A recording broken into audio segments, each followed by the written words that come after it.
22 de Apocalipse.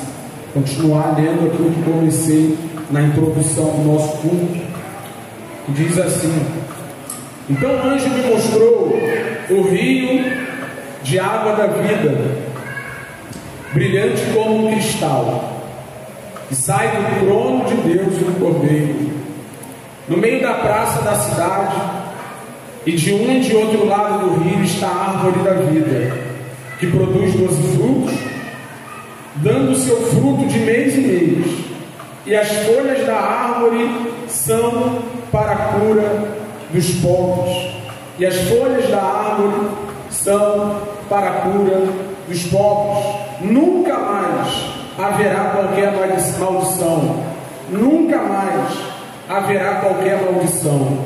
Nela estará o trono de Deus e do Cordeiro. Os seus servos o adorarão, contemplarão a sua face, e na sua testa terão gravado o nome dele.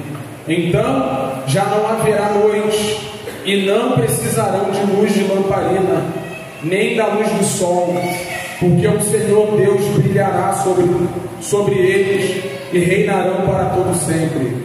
Então o anjo me disse: estas palavras são fiéis e verdadeiras.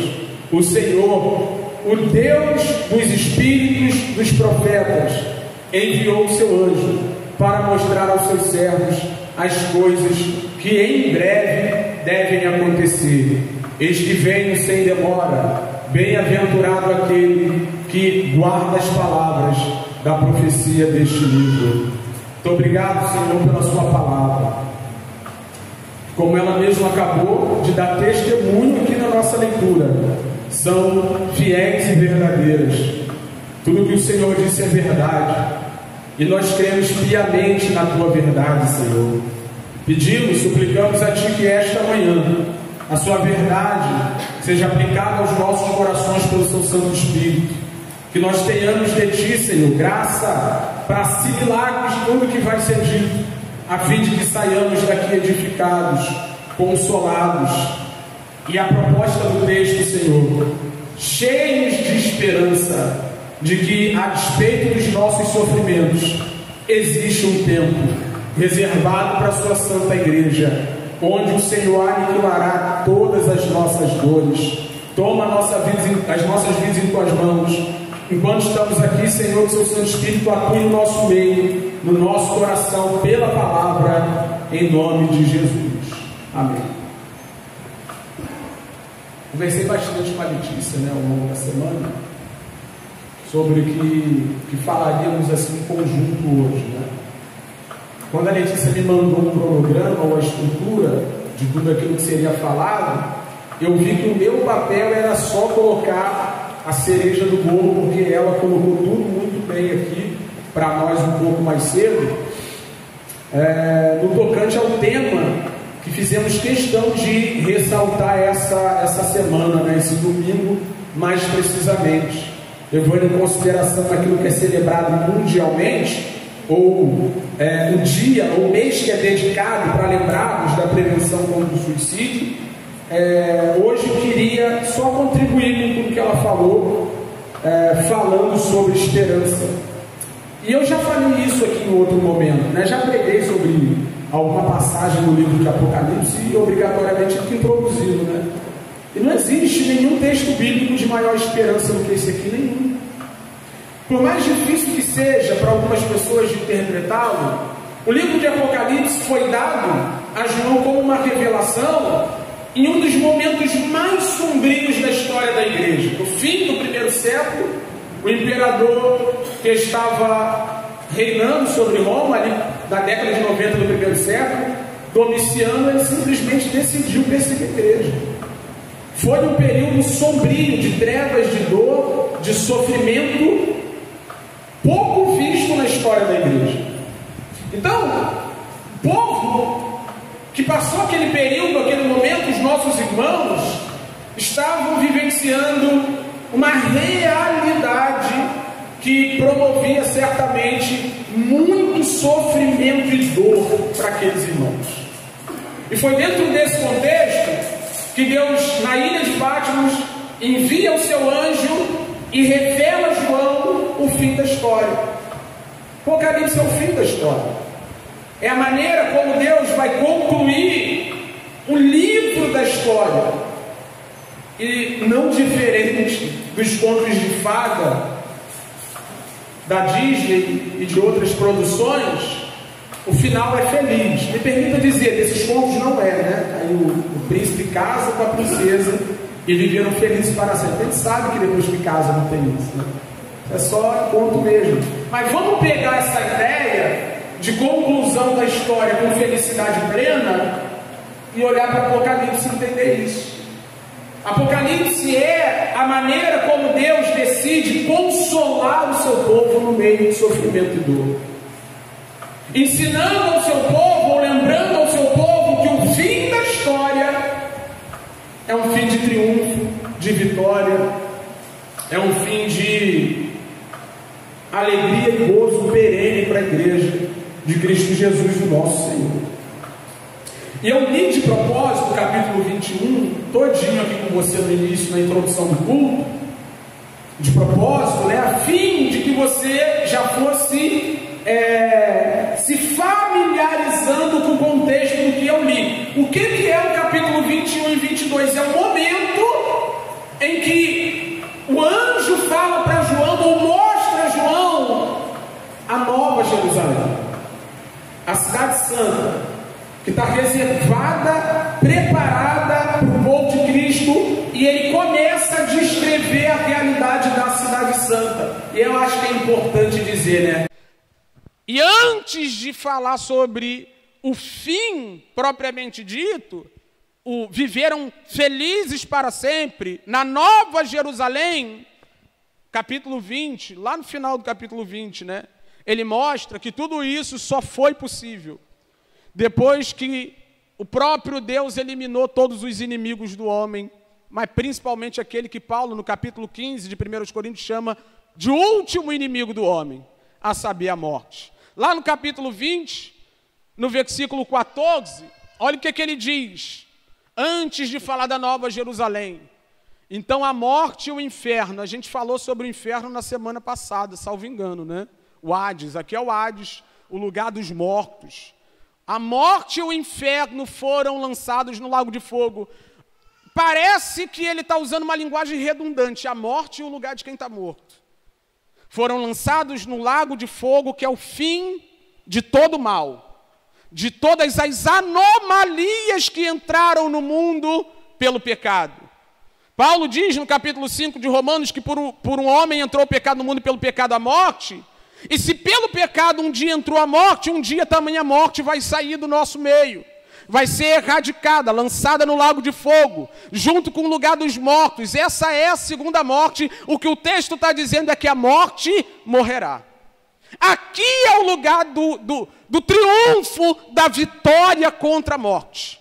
É o momento em que Deus cessa de uma vez por todas esse inimigo que tanto nos amedronta, que tanto nos entristece e que tanto nos aflige. Então, no capítulo 20, ele está falando de juízo final, do término, do acerto de contas de Deus com todos os inimigos dele, do homem, e aí ele passa para o capítulo 21 e 22 para descrever a realidade da Nova Jerusalém, da habitação do povo de Deus com o próprio Deus. No capítulo 21, ele descreve algumas particularidades práticas de como Deus vai agir nesse momento final, nesse momento em que o povo dele vai ser introduzido nessa nova realidade. Mas quando ele chega no capítulo 22, eu não sei se na leitura você percebeu, ele faz um link direto, irmão, direto, sem curva e sem parada, com o Jardim do Éden. Ele volta para o Jardim do Éden e ele começa a falar daquelas coisas que foram perdidas com a queda, mas que agora vão ser recuperadas ou nos serão dadas pela graça de Deus em Cristo Jesus, o nosso Senhor. E é sobre isso que eu quero falar. É disso que ele está falando aqui. E no versículo 1 do capítulo 22 já começa com bênção. Ele diz que o anjo que está passeando com João pela cidade, né? Está ali, vem cá, João, que eu vou te mostrar como é que vai ser aqui. Aqui, ó. Tudo restaurado, tudo novo. as ruas aqui são de ouro, ou seja, aquilo que é valioso lá embaixo tem valor nenhum aqui, o pessoal vai andar sobre o ouro, começa a mostrar, não haverá morte, nem dor, nem choro, nem sofrimento, aquela coisa toda.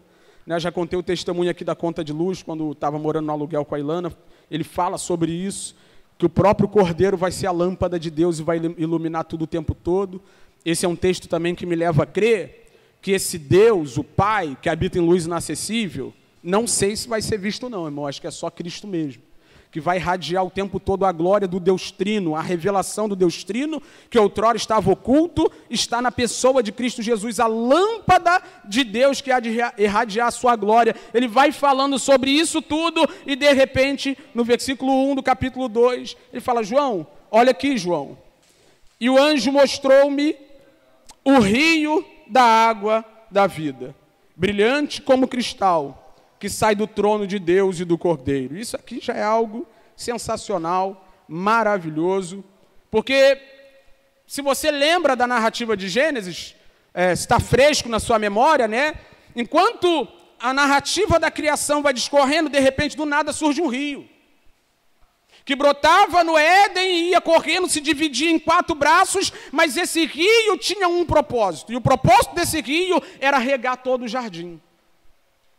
E isso é uma figura maravilhosa. Quem gosta de filmes, né, de época, de seriados de época, quem viu Vikings, por exemplo, né? Você lembra como é que os vikings chegavam nas invasões? Eles chegavam, aportavam com barco e ficavam pertinho do rio. Por quê? Porque eles precisam de água para comer, para beber, tal. Quando naquela época remota, hoje em dia tem água encanada, né? A gente precisa necessariamente estar perto de um rio para desfrutar de água, mas naquela época não. Então, quando a pessoa ou um grupo de pessoas nômades procuravam um lugar para se assentar, para se estabelecer como povo, eles procuravam logo a proximidade de um rio, porque sem água não dá para viver. É a primeira imagem que aparece no texto. A gente olha para o Jardim do Éden, tem um rio que corta o jardim, a gente olha também para Nova Jerusalém, para a Cidade Santa, e não estou dizendo que vai haver água literal.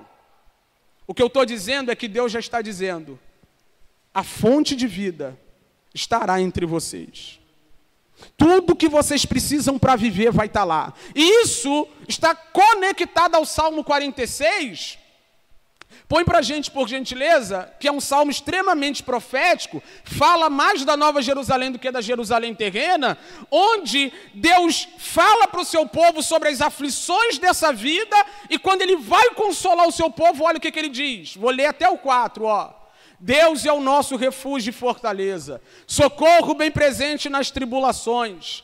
Portanto, não temeremos, ainda que a terra se transtorne, os montes se abalem no seio dos mares, ainda que as águas tumultuem e espumejem, e na sua fúria os montes estremeçam. Há um rio. Há um rio. Há um rio, cujas correntes alegram a cidade de Deus. E deixa eu te dizer algo aqui. Em Jerusalém, na cidade de Deus, em Sião, não tem rio literal. Geograficamente, você procurar aí no mapa, não tem rio lá. Logo a gente entende que o salmista está usando uma figura para mostrar que a bênção de Deus está no meio do seu povo. Há um rio cujas correntes alegram uma cidade de Deus, o santuário das moradas do Altíssimo. 5 para encerrar. Deus está no meio dela. Então Deus é a figura desse rio, dessa fonte de vida que está no meio da cidade. E Ele mesmo diz, o rio da água da vida. O que Ele está dizendo para o seu povo é que tudo que vocês entendem por bênção, tudo que vocês entendem como fonte de vida, eu já retrato aqui, vai haver um rio que vai correr no meio da cidade, vocês serão beneficiados por ele. Brilhante como um cristal, não é um rio poluído. Não é um rio sujo, de água saloba, que não dá para beber e consumir. É um rio puro, melhor do que o seu filtro de barro.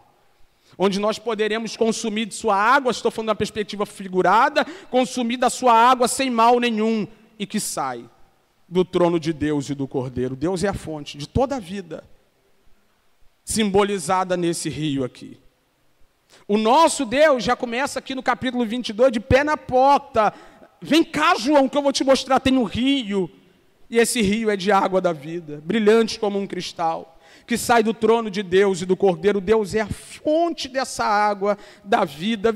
Versículo 2, no meio da praça da cidade e de um de outro lado do rio está a árvore da vida, que produz 12 frutos, dando seu fruto de mês em mês. Irmão, é muita figura, eu não vou falar tudo, senão a gente vai ficar aqui nesse calorzão. Estou correndo, para a gente não ficar assando aqui, mas é muita coisa aqui, muita coisa boa. Primeiro, quando ele fala da árvore da vida, ele volta para Gênesis na hora, de novo. Por quê? Porque quando o homem cai no Éden, põe para a gente, por gentileza, quem está aí é o Alan, né? Já te chamar de Marcos. Põe para a gente Gênesis, capítulo 3, versículo 22. Deus está amaldiçoando o homem por causa da queda, por causa da rebelião. Então o Senhor Deus disse, eis que o homem se tornou como um de nós, conhecedor do bem e do mal. É preciso impedir que estenda a mão e tome também da árvore da vida, coma e vive eternamente. 23. Por isso o Senhor Deus o lançou fora do jardim do Éden para cultivar a terra da qual havia sido tomado. O que esse texto está dizendo para nós? Que a única forma do homem viver eternamente agora está sendo retirada dele por causa do pecado, mas se por um lado a queda tirou de nós a árvore da vida, a fonte da vida eterna lá na Nova Jerusalém, nós receberemos de novo a fonte da vida eterna. Lá está reservado para nós as bênçãos que nós perdemos em nosso pai Adão. Em Cristo Jesus, nós estamos recobrando essas coisas que no Éden perdemos. E eu acho isso aqui muito legal. Por quê? Porque nós insistimos em ficar questionando que nós não temos nada a ver com o pecado de Adão. Que Adão pecou e a gente não tem nada a ver com isso e tal, mas o que você tem a ver com os méritos de Cristo? O que você tem a ver com a cruz manchada de sangue? Você foi para lá? Entregou sua vida lá? Você tem direito a essa árvore que está reservada para os santos na Nova Jerusalém por si só? Por si só, você não pode passar nem na porta do Éden. Diz o texto, né, se você continuar lendo Gênesis aí, diz o texto que tem uma espada flamejante que fica ali para furar quem entrar de maneira indigna. Pelos seus méritos, você não pode passar nem na porta do Éden. Mas pelos méritos de Cristo, a árvore que nos foi tomada é nos dada novamente. A fonte da vida eterna, de uma vida sem limite, de uma vida sem término, está lá. E olha que coisa legal, outro exemplo aqui, outra figura maravilhosa. E aqui é bom para quem está com dívida e está duro, ó, que produz 12 frutos, dando seu fruto de mês em mês. Qual é a grande preocupação do homem? Hã? Meu Deus, já chegou dia 5 de novo, né? Gente que recebe no dia 30, dia 3, duro. Todo mês, quem vive de aluguel, né? Dá assim, né? Dá aqui e já sai pensando, meu Deus, como é que vai ser o próximo mês? Tem que comer todo mês, tem que vestir de tempo em tempo. E quando ele diz que essa árvore dá fruto, de mês em mês, 12 frutos, todo mês tem fruto, o que ele está dizendo para nós? Que vai chegar um momento que todas as nossas preocupações com provisão vão acabar.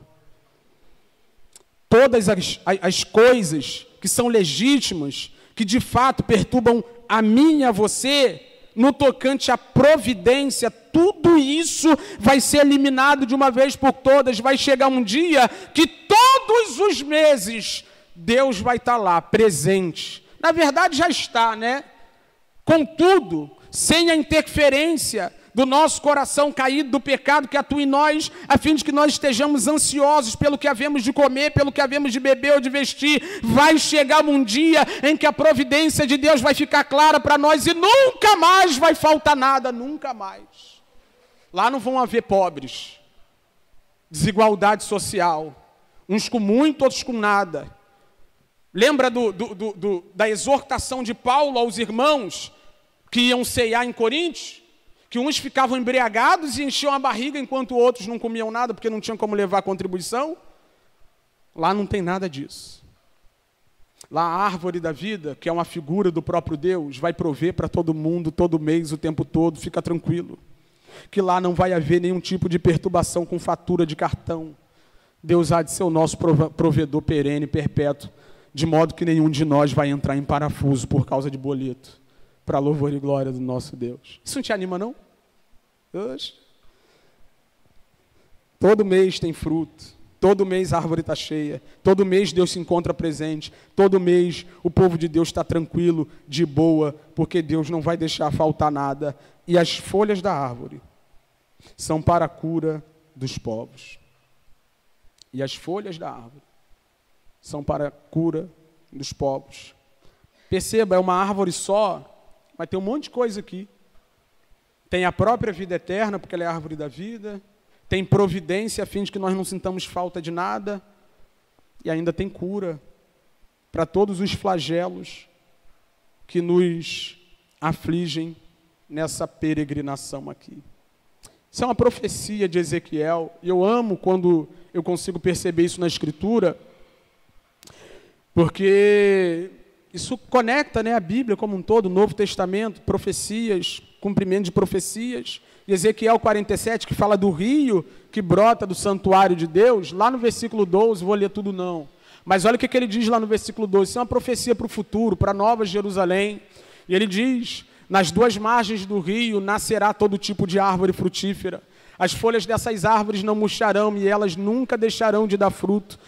Produzirão frutos novos todos os meses, porque são regadas pelas águas que saem do santuário. Os seus frutos servirão de alimento e suas folhas de remédio. E suas folhas de remédio. O que está em voga aqui no texto? O que se destaca aqui no texto? O hábito comum de que na época de João, não tinha farmácia, sabe? Você não ia na Droga Raia, patrocina nós. Você não ia na Droga Raia, na Pacheco, na drogaria do povo, chegava lá na prateleira e pegava o seu remedinho. Você tinha que ir para o mato, caçar uma erva, caçar uma folha, e até hoje, muita gente atua dessa forma, né? Qualquer embrulho no estômago, taca logo um boldo para a glória de Deus. Taca um boldo. Não é chá de capim-limão. Irmão, capim-limão sumiu, né? Tem um tempão que eu não vejo capim-limão. Via toda hora. Você andava na beira do mato, capim-limão, erva cidreira. Erva cidreira. Vocês que têm aí 20 e pouco, nem sabem o que é erva cidreira. Erva cidreira, irmão. Ainda hoje é um hábito das pessoas usarem como meio medicinal as ervas, ou muitas das ervas, que de fato dão resultado. E a ideia que ele passa para João é: João, a farmácia do céu é efetiva. Aqui esse negócio de doença não tem vez. Irmão, vai chegar um dia que todas as doenças que assolam o nosso corpo hão de ser extirpadas, hão de ser curadas de uma vez por todas, sobretudo os transtornos mentais, que também são doenças, e nós aprendemos isso aqui de manhã. Eu quero te encorajar hoje aqui, trazer esperança a você e a mim, de que vai chegar um dia que essas coisas que nos atormentam, nos perturbam, nos tiram do sério, essas coisas que são problemáticas de fato, perceba, a gente está andando aqui, vida eterna, providência, através dos frutos, cura para o corpo, vai chegar um dia que todas essas coisas serão eliminadas e nós estaremos num lugar de plenitude para a glória de Deus. Nós precisamos ter em mente que não existe nenhuma resposta melhor do que o Evangelho para as nossas aflições. Concordando plenamente com a nossa irmã Letícia, a psicologia hoje faz um excelente trabalho, um meio de graça abençoadíssimo que alivia os nossos dramas em face dos problemas de transtornos mentais, somados a outras coisas propriamente dito. Mas perceba, você vai lá, fazer sua terapia, vai aliviar suas dificuldades, vai encontrar respostas, Deus vai trabalhar. Um dia eu estava vendo o pastor Augusto Nicodemos falando como Deus é glorificado, eu achei sensacional. E ele usa livros bíblicos para mostrar isso, de uma maneira assim, muito, muito assertiva. Como é que Lucas foi escrito? Lucas foi escrito através de pesquisa. Lucas era um historiador, saiu andando pela Palestina e perguntando quem viu. Quem estava no dia? Fulana, vai lá na casa dela. Ele ia lá, tinha na porta. Estava aquele dia que ele curou, aquele leproso, tal. Tava, eu vi. Como é que foi? Foi assim, aí ele escrevia. Aí ele ia na casa do outro, do irmão João ali. Como é que foi aquele dia que ele multiplicou pão e pão? O pão estava fresco, não tinha nem pão duro, não tinha nada. Peixe fresquinho, nada estragado, uma benção. Sentei lá, comi muito. Saí saciado, diz o texto, todos foram saciados. Aí ele foi lá e escreveu. Como é que foi a cura daquela irmã? Foi assim, ele foi lá e escreveu. Pesquisa. Como é que foi o Apocalipse? João, na ilha de Patmos, do nada, ele é arrebatado em espírito e para no céu. Uma visão transcendental. Sobrenatural. Qual dos dois livros é mais espiritual? Oi? Os dois livros são espirituais. Tanto que foi feito por meio de pesquisa, tanto aquele que foi escrito por meio de uma visão do próprio céu. Por quê? Porque Deus é quem inspirou os dois autores. Simples assim. E aí ele começa a explicar que o Deus que cura dor de cabeça por meio de uma oração é o Deus da aspirina. É ou não? É o Deus do Tilenol, Lencar Tilenol. Tilenol.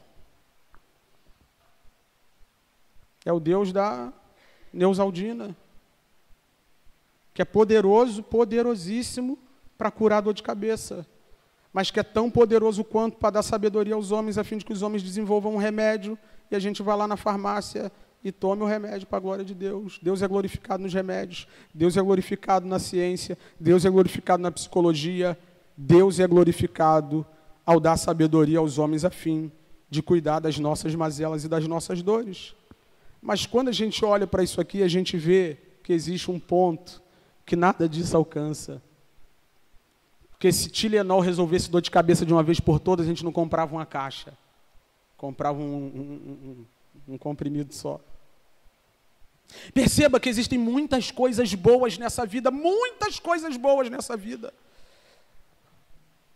Mas todas elas têm limite, elas não conseguem trazer para nós plenitude, elas nunca vão nos dar tudo o que nós precisamos. A irmã Letícia nos ensinou e nos mostrou aqui muito bem, que é um meio pelo qual Deus tem maravilhosamente atenuado o sofrimento de muita gente. Mas Deus nem pode resolver esse sofrimento todo aqui agora. Por quê? Porque não é uma promessa. Ele não prometeu que aqui nós teríamos plenitude, mas nesse lugar do qual nós estamos lendo, lá tem fruto todo mês, lá tem vida eterna, lá tem folha para curar nossas dores, e um dia, nós estaremos lá e seremos curados de todos os nossos flagelos, de todas as nossas dores, de tudo aquilo que tem nos atormentado hoje, de tudo aquilo que tem sido um peso, tem sido uma dificuldade para a gente administrar, tem sido difícil. Ele começa o versículo 3 com uma espécie de redundância do versículo 2. É como se fosse um resumo do versículo 2. No versículo 2 ele diz que a árvore da vida está lá no meio da praça, né? E quando a gente pensa no retorno da árvore da vida, a gente volta lá para o Gênesis, onde eu falei para vocês, tá? Aí ele fala sobre nós termos todos os meses a nossa provisão. E aí ele mostra também de maneira bem clara o quê? Aquilo que aconteceu no Gênesis. Deus amaldiçoou o homem e disse assim, ó, do suor do seu rosto tu vai ter que ralar para comer. Se não ralar para comer, não come não. Se não trabalhar para comer, não come não. Se não ir para cima para pagar o aluguel, não vai ter aluguel. A maldição. Trabalho foi amaldiçoado? Não, o objeto dele. A terra foi amaldiçoada. E agora trabalhar é penoso. E tem um monte de gente que fica... Não, prefere ficar duro do que vender uma água no sinal. Prefere morar de favor do que vender uma bala no trem. Mas o que Deus determinou dentro desse contexto de maldição é, cara, ou sua, ou passa necessidade. Mas ele está resolvendo isso aqui, ó. Fruto todo mês. Para quem? Para quem trabalha? Não. Para quem está na cidade. Para todo mundo. Não é que não vai trabalhar. Mas o que eu estou querendo dizer, e o texto está querendo dizer também, que vai haver providência perpétua para todo mundo. Cura. Por quê? Porque o texto bíblico é maravilhoso. Versículo 3, olha o que ele diz, para eu entrar num detalhe aqui para você entender. Olha o que ele diz. Nunca mais haverá qualquer maldição. Irmão, de que eu estou falando? Quando eu falo de dificuldade para termos providência, quando eu falo de perder a vida eterna, quando eu falo de termos doença, quando eu falo de morrermos, de que eu estou falando? da maldição. E eu gosto de Romanos 5,12, põe para a gente, Alan, por favor, que ele explica de maneira resumida muito bem essa ideia da maldição em função do pecado sobre os homens. Portanto, assim como por um só homem entrou o pecado no mundo e pelo pecado veio a morte, assim também a morte passou a toda a humanidade, porque todos... A morte, nesse texto, é o símbolo alto de todos os males que nos acometem nessa vida. É a maldição encarnada, personificada, é a morte. Mas antes de morrer, tu fica velho. Antes de morrer, passa luta, passa dificuldade. Antes de morrer, você fica doente. Você pode ter diversos tipos de doença, inclusive os transtornos mentais. A morte é o símbolo máximo dos flagelos que acometeram a humanidade por causa da queda. Mas o que ele está querendo dizer é que tudo aquilo de ruim que entrou no mundo entrou assim. Por um homem entrou o pecado no mundo e pelo pecado a morte. Eu quero que você entenda aqui, principalmente o pessoal da Igreja Soma, porque isso é muito pastoral, extremamente pastoral. Preciso te ensinar isso. Você precisa parar de atribuir os males da sua vida a qualquer outra coisa que não seja o pecado. O que é fundamental, essencial? O que é a raiz de tudo? Pelo que entrou a morte no mundo? Qual foi o meio pelo qual o mundo foi amaldiçoado? Pecado, a queda. Lógico que a gente não está excluindo o fato de que existem desdobramentos dentro desse contexto.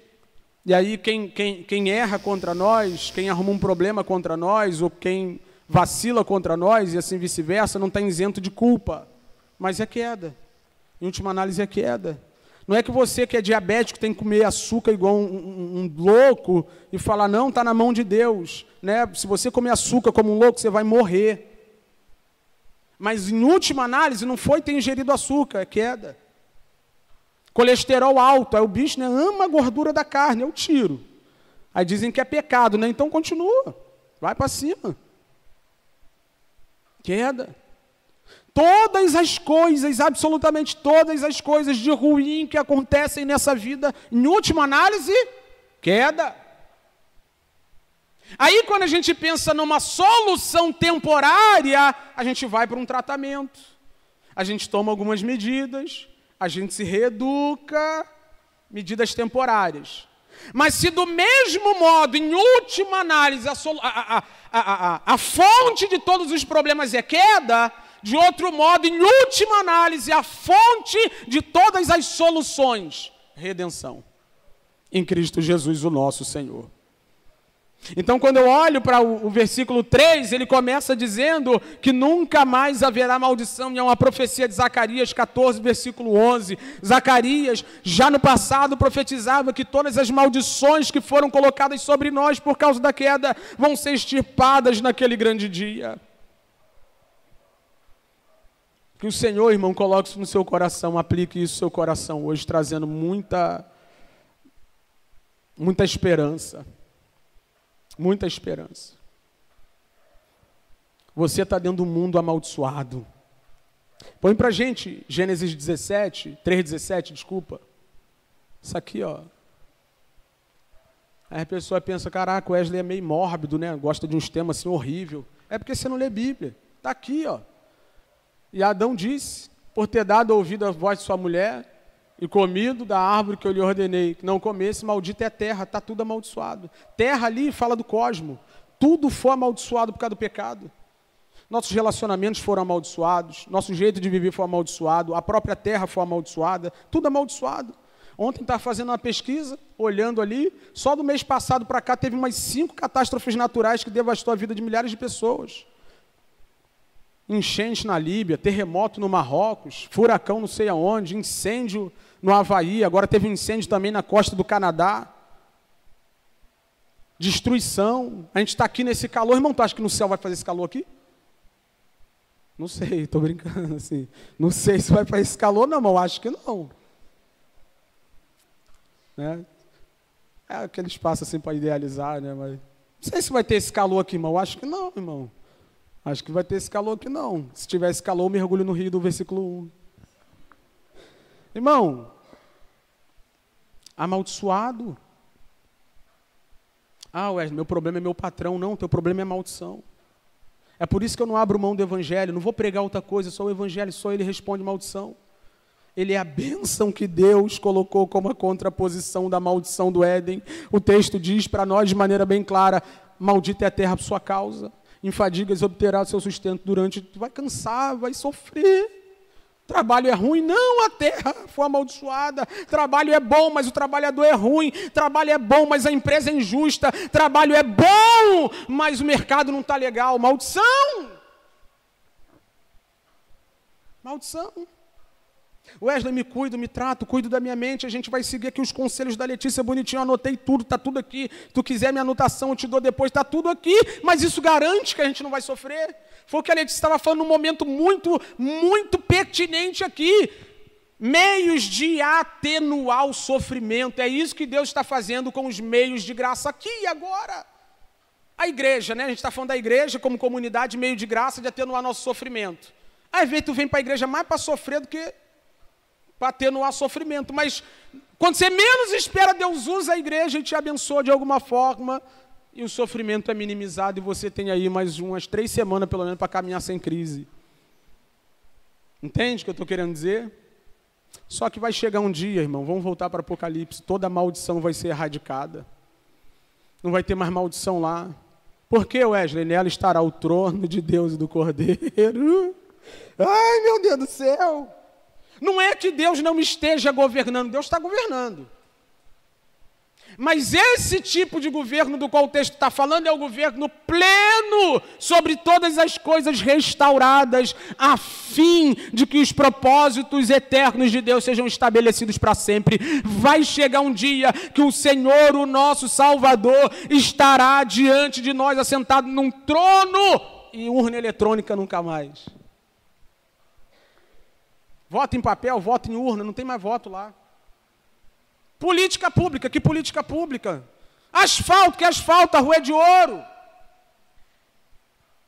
Está faltando água, vamos processar a SEDAI ou rio de água viva. Desigualdade social, o pessoal ali não distribui bem a renda, né? Socialismo já, vamos dividir tudo, não vai faltar nada para ninguém, uma árvore que dá fruto todo mês, todo mundo assistido pelo Senhor. O Senhor estará no meio do seu povo, nele estará o trono de Deus e do Cordeiro, nós seremos governados por um rei justo, bondoso, misericordioso, gracioso, que não só estará sobre nós num trono, mas vai preparar o terreno, novos céus, nova terra, nova Jerusalém, um lugar totalmente transformado, restaurado para a glória de Deus. E nós, irmãos, vamos estar lá adorando Ele. Seus servos o adorarão. Versículo 4. Contemplarão a sua face, e na sua testa terão gravado o nome dEle. Esse versículo 3 aqui, o final do 3 e o 4, fala de mais uma coisa do Éden. Olha o que o texto está dizendo. O trono de Deus vai estar no nosso meio, sim ou não? Nós estaremos lá adorando Ele, sim ou não? Nós estaremos vendo Ele face a face, sim ou não? Olha como é que o texto termina. E a nossa testa vai estar gravada. Você fala de um selo, de um carimbo de autenticidade. Você vai ser propriedade dEle. Aí você lembra do Éden. O que aconteceu no Éden quando o homem caiu? Mano, não estou dizendo que vai ter um carimbo na testa, não. Não, pô, isso é um sinal, é uma marca. Né? E a marca é a salvação. Até esqueci que eu estava... lembrei. Aí você olha para isso aqui e você vê a gente diante do trono de Cristo, você vê a gente adorando Ele, não mais assim, sabe? Nesse calor, eu acho que não vai ter esse calor aí. Mas não é assim, todos nós governados por Ele, diante dEle, adorando Ele, servindo a Ele, olhando Ele face a face, mais do que isso, com uma marca de que vocês são meu e eu sou de vocês. Você vai para o Éden e não lembra de nada?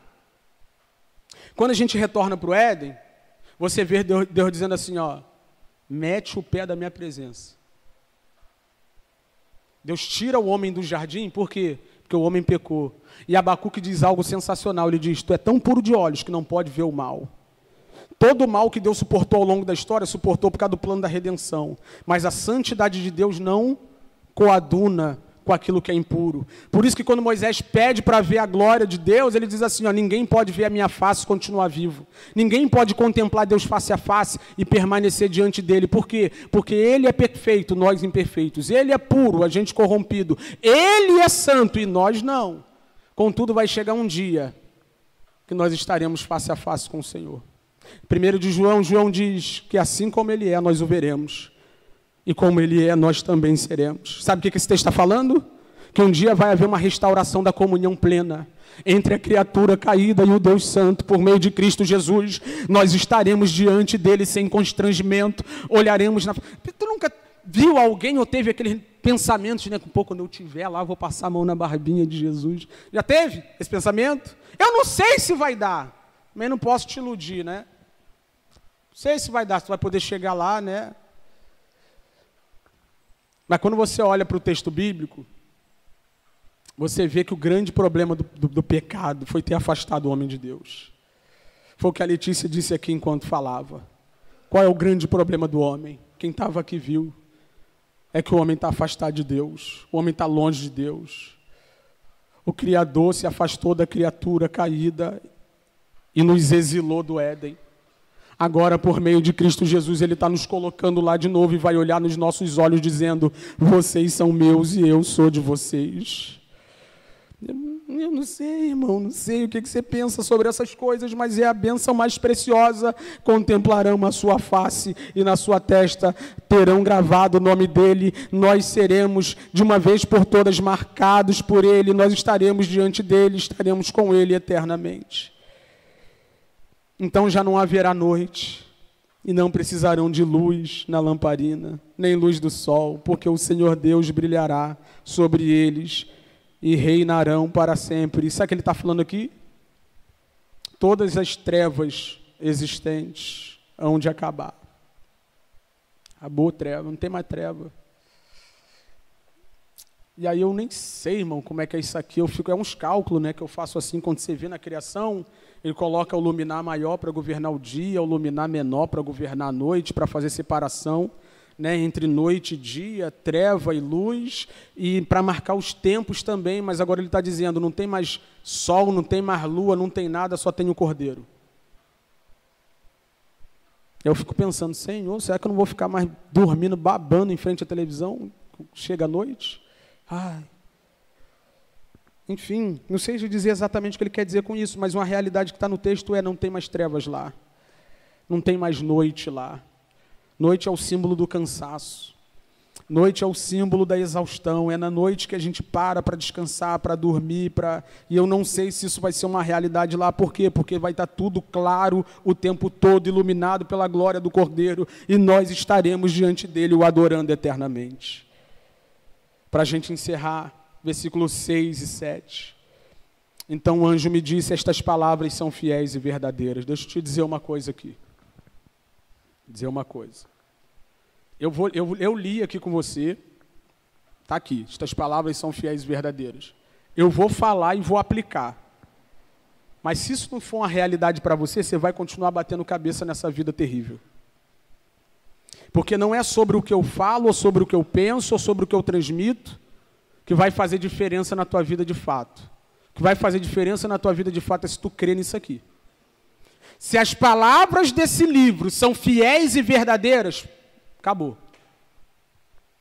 Se isso que eu acabei de ler com você, que um dia nós estaremos num lugar onde toda maldição vai acabar, ou isso é verdade, te consola, ou eu não tenho mais o que te dizer.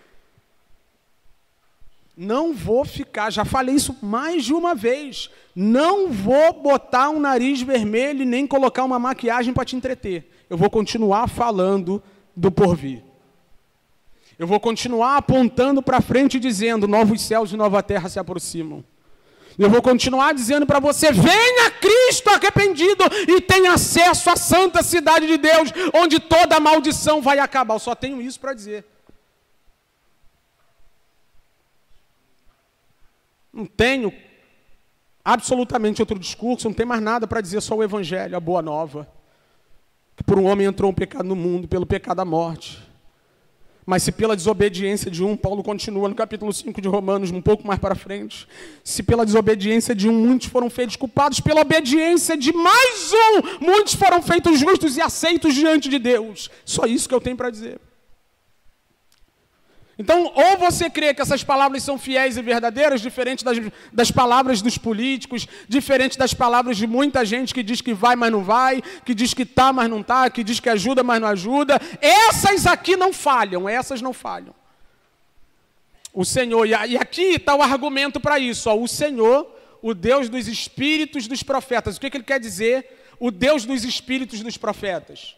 É que Deus, pelo seu Espírito, inspirou os profetas que profetizaram no passado. E Ele está apelando para a consciência dos irmãos que viram muitas profecias se cumprindo e entendendo. É verdade mesmo. Se muitas profecias que Deus usou os profetas para profetizarem se cumpriram, é porque o que Ele está dizendo aqui se cumprirá também. O Deus dos espíritos dos profetas é o mesmo que está falando.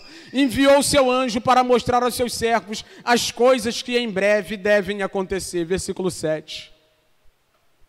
Eis que venho sem demora. Bem-aventurado aquele que guarda as palavras da profecia deste livro.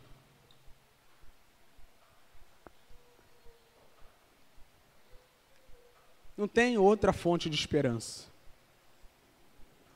Não tem outra fonte de esperança.